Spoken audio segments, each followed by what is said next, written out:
Mbunge wa Homa Bay mjini George Peter Opondo Kaluma sasa anasema amewasilisha mswada wa ulinzi wa familia kwa bunge la taifa.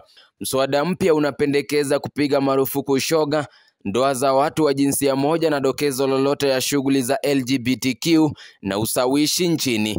Kwa kupiga marufuku utangazaji wa LGBTQ nchini, mswada wa Kaluma unapendekeza kubanwa kwa waendelezaji wake na ufadhili wa vikundi mbalimbali. Kulingana na mswada huo wenye utata, ngono inasalia kuwa hali ya kimwili ya kuwa mwanamume au mwanamke anayezingatiwa na kupewa wakati wa kuzaliwa, na si utambulisho ambao mtu ana uhuru wa kuchagua na kujipanga. Kulingana na mbunge huyo mwenye msimamo mkali, ambaye kwa muda wa miezi michache iliyopita aliweka msimamo wake wazi kuwa wazazi wanapaswa kuhifadhi haki za elimu ya watoto wao na lazima wapewe taarifa na kutoa idhini kwa elimu ya watoto wao ya kujamiana. Hatua kali zinazopendekezwa pia zina athari kubwa kwa afya na elimu kwa watoto. Kulingana na mswada huo, elimu kabambe ya kujinsia katika programu za elimu ya shule za awali, msingi na sekondari inaweka wazi kuwa ufundishaji wa uaviaji mimba, ushoga, masuala ya LGBTQ na upigaji punyeto kwa watoto unapaswa kupigwa marufuku. Zaidi ya hayo,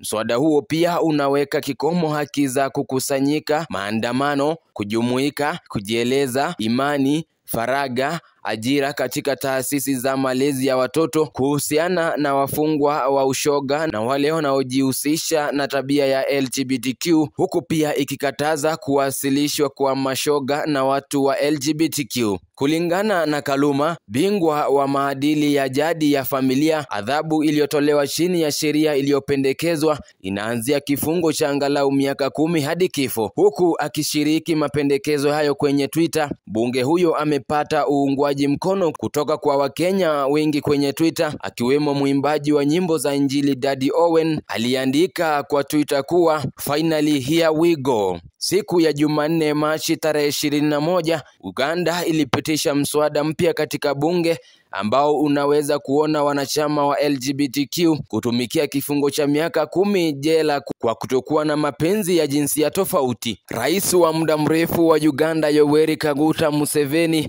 siku za nyuma amezikataa nchi za magharibi kwa kuweka ajenda ya LGBTQ kwa Waafrika na kutoa onyo kali kwamba nchi yake haitaruhusu. Brian Kibwage, Kisii Hot TV.